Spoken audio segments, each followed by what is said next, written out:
Hi everyone. Friends, आजकल जहाँ देखो फैले हुए इस वायरस के बारे में बात हो रही है। हर आदमी इस कोरोना वायरस के बारे में बात कर रहा है। सुना है ये खतरनाक इसलिए भी है क्योंकि इसके जो लक्षण हैं वो हमें पता ही नहीं लगते। तब मैंने नोटिस किया कि जो कुछ लोग भी हमारी ज़िंदगी में वायरस की ही तरह होते हैं। जो वायरस प्रजाति के हैं हमें पता ही नहीं लगता कि ये वायरस प्रजाति के लोग भी हैं। हम सब सफल होने की क्षमता के साथ जन्मे हैं, खुश रहने के लिए जन्मे हैं। जीवन का भरपूर आनंद लेना हमारी बेसिक ज़रूरतों जितनी ही ज़रूरी है। कभी हम खुद इस सफलता में के बहुत बड़े रोड़े होते हैं या कभी कभी हम अपने ज़िंदगी में ऐसे लोगों का चुनाव कर लेते हैं जो धीरे धीरे दीमक की तरह हमें खा जाते हैं। हमारी ज़िंदगी में ये कुछ जो वायरस होते हैं इनको हमें अपनी ज़िंदगी में ज़रूर तज देना चाहिए, वरना हम अपग्रेड नहीं लगातार डिग्रेड होते जाएंगे। तो ऐसे 3 वायरस जो हमको छोड़ देने चाहिए, इनमें से पहले हैं नकारात्मक लोग। दूसरे नंबर के हैं जिनको ज़रूर छोड़ देना चाहिए हमेशा रोना रोने वाले दुखी व्यक्ति लोग। तीसरे हैं धूर्त और मूर्ख व्यक्ति। तो आइए जानते हैं इनके बारे में। तो सबसे पहले जानते हैं ये पहले प्रकार के जो वायरस फैमिली के लोग हैं जिनको हमें ज़रूर छोड़ देना चाहिए, वो है नकारात्मक व्यक्ति, नेगेटिव पर्सन। नकारात्मक दृष्टि वाले लोग ब्लैक होल जैसे होते हैं जो अचानक आकर हमारी पूरी ऊर्जा खींच लेते हैं। हम सकारात्मक बने रहने की कोशिश करते हैं पर उनकी नकारात्मकता हावी हो जाती है। अब ऐसे लोगों को कैसे पहचानें? ज़्यादातर ऐसे लोग हमेशा आप में कुछ कमियां निकालते हुए नज़र आएंगे, या फिर आप कितनी भी अच्छी बात कहेंगे वो उसमें कोई एक नकारात्मक बात ढूंढ लेंगे। ज़्यादातर ये नहीं का प्रयोग करते हैं। मैं अपना एक निजी अनुभव आपसे शेयर करना चाहती हूँ। मैं एक कंपटीशन के लिए अबेकस ऑर्डर मुझे करने थे। मैं एक अबेकस टीचर हूँ।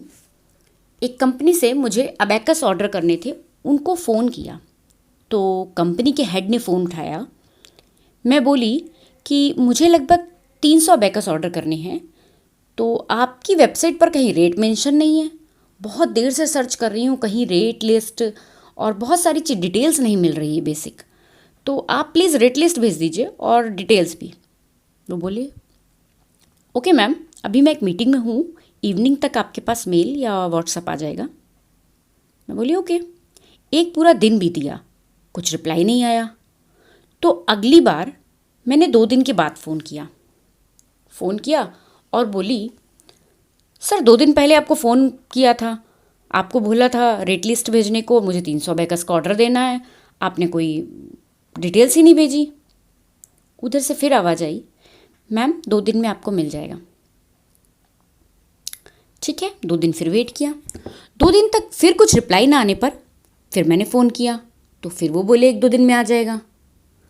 अब अगली बार मैं गुस्से में आ गई और फ़ोन उठाया, सीधा गुस्से में बोली सर आपको 3 बार मैंने फ़ोन लगाया है, आप कुछ रिप्लाई ही नहीं देते हैं। मैंने आपसे बेसिक डिटेल्स भी मांगी थी। इस बात को अराउंड 1 वीक हो रहा है, 1 वीक से ऊपर हो गया है। उधर से आवाज़ आई, सॉरी मैम, हमें आपके साथ कुछ भी सेल नहीं करना है। मैं अचानक अचंभे में, क्योंकि मैं इससे पहले भी इनसे बुक मंगवा चुकी थी और इनके रेट्स बहुत सही थे और कहीं ऐसा रेट मिल भी नहीं रहा था। साथ ही सर्विस भी अच्छी थी और मुझे ज़रूरत भी थी। मैंने बोला क्यों सर, आप ऐसा क्यों बोल रहे हैं? वहाँ से आवाज़ आई, every time you talked negatively so we will not deal with you. Ma'am आपके हर फ़ोन में, हर बात में नहीं शब्द बहुत यूज़ हुआ है, मुझे आपके साथ कोई डील नहीं करनी।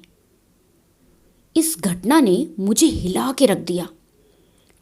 300 ऑर्डर कुछ कम नहीं होते हैं और ये कंपनी 5 किताबें तक भी भेजती थी। पर जो उसने कहा वो 2 दिन तक मेरे दिमाग में घूमता रहा। फिर 3-4 दिन बाद मैंने उनको मनन करने के बाद 3-4 दिन बाद मैंने बहुत मनन किया और मैंने फिर उनको फ़ोन किया, सर 300 अबेकस का ऑर्डर देना है, आगे प्रोसेस क्या है? आवाज़ आई, ओके मैम आपको डिटेल भेजता हूँ। शाम तक मेल आई, ऑर्डर दिया और आगे चीज़ें प्रोसेस हुई। पर उसके बाद मेरा ध्यान मेरे बोले वाक्य के नहीं शब्द पर बहुत जाने लगा। स्टिल आज तक मैंने नोटिस किया था, जब भी मैं बहुत गलत करती थी या बहुत कंप्लेन करती थी, बहुत नेगेटिव होती थी, तो नहीं शब्द का प्रयोग कुछ ज़्यादा ही करती थी। जैसे वो पर्सन ये नहीं करता, वो नहीं करता, तुम ऐसा नहीं करते। अपने बेटे से भी मैं अक्सर बोलती थी, तुम पढ़ाई नहीं करते हो, तुम खाना नहीं खाते हो, तुम टाइम से अपना काम नहीं करते हो। ये नहीं नहीं नहीं, बस नहीं। इस वाक्य के बाद से मेरी लाइफ में नहीं कम हो गया। अब उसी बेटे से जब भी मुझे कुछ बोलना होता था तो बोलती थी, बेटा खाना पहले जल्दी फिनिश कर लो, पहले थोड़ी पढ़ाई कर लो, कम से कम 30 मिनट पढ़ाई कर लो बस। बहुत पहले नोटिस किया कि जब इसी माहौल के आसपास अपने हस्बैंड से भी नहीं शब्द का प्रयोग करती थी, बहुतायत में बोलती थी कि वो क्या नहीं करते। अब मेरा फोकस इस बात पर रहता है कि वो क्या क्या करते हैं। अब मैं पहले से बहुत रिलैक्स रहती हूँ और लोगों से मेरे रिलेशंस बहुत स्ट्रांग हुए हैं। तो आप भी ये 2 काम करके अपने नहीं को हटा करके अपने वाक्य से और नो वाले वाक्य को हटाने के बाद यस और सकारात्मक वाक्य में बदल सकते हैं। इस तरह आप इस जो ये वायरस प्रजाति के लोग हैं, इनसे थोड़ा सा ऊपर उठ जाएंगे। दूसरे प्रकार के लोग होते हैं हमेशा रोने वाले लोग। देखिए, अब मैं यहाँ उन लोगों की बात नहीं कर रही हूँ जिनके साथ वाकई कोई ट्रेजेडी या दुर्घटना हुई हो, जैसे किसी प्रिय का खो जाना, अचानक किसी बड़ी बीमारी का पता लगना, वगैरह वगैरह कुछ भी। क्योंकि इस कैटेगरी में जो लोग होते हैं वो सब, उनके साथ सब कुछ सही भी हो तो भी आसपास रोते ही मिलते हैं। कई बार तो इनको रोने का कोई कारण नहीं मिलता तो ये कोई भी काल्पनिक बात बना लेते हैं। बहुत से लोग हैं जो बिना बात के ही दुखी रहते हैं। ऐसे लोगों से हमेशा दूर रहें। कुछ लोग भगवान द्वारा बहुत कुछ दिए जाने के बाद भी हमेशा विलाप करते रहते हैं और अपना दुख प्रकट करते रहते हैं। तो ऐसे लोगों से दूर रहना ही भला है। इन लोगों के साथ, रोने लोगों के साथ में अच्छे भले सुखी लोग भी दुखी हो जाते हैं। बार बार दुख पर चर्चा करना और दुख के बारे में ही सोचते रहने से एक दिन आपके जीवन में भी दुख प्रवेश कर जाता है और आप भी दुखी ही रहेंगे। दुखी रहना एक संक्रमण रोग की तरह होता है। अगले वायरस फैमिली के भैया हैं धूर्त और मूर्ख व्यक्ति, जिनसे आपको जरूर दूर रहना चाहिए। चाणक्य और विदुर नीति में भी ऐसे व्यक्तियों से दूर रहना ही लिखा है। अब मूर्ख को वो मूर्ख नहीं जो पढ़ा लिखा नहीं है। कई बार बहुत पढ़ा लिखा व्यक्ति भी मूर्ख होता है। इनकी कोई निश्चित या फिक्स विचारधारा नहीं होती है। इस कारण ही आप मूर्ख और धूर्त दोनों को ही पहचान नहीं पाते हैं।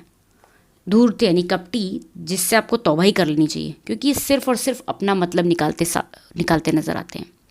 ये आपसे हो सकता है गुड़ की तरह चिपकने वाले, चाटुकारिता करने वाले लोग हों, पर हम इनको समझ नहीं पाते हैं क्योंकि इस कैटेगरी के वायरस में को समझने में ज़िंदगी बीत जाती है। इनको तुम जितना भी दुत्कारो, ये अपना मतलब साधते नजर आते हैं और आप भ्रम में रहते हैं कि ये तो मेरा सबसे खास है। पर ज़रूरी नहीं है कि हर चिपकने वाला व्यक्ति धूर्त और मूर्ख ही हो। इस वायरस के लक्षण जैसे ही उभरते भी हैं तो तब तक ये आपको निपटा चुके होते हैं। इस टाइप के लोगों से ज्ञान की बातें नहीं करनी चाहिए। वो कुछ का कुछ समझ लेते हैं। मूर्ख व्यक्ति का आप कितना भी भला करें, वो कभी भी पलट जाएगा। उसके साथ सोच समझ कर ही व्यवहार करना चाहिए। हो सके तो उससे बचकर निकल जाए तो ही अच्छा है। यदि आप इनका विरोध करेंगे तो खुद भी मूर्ख ही साबित होंगे।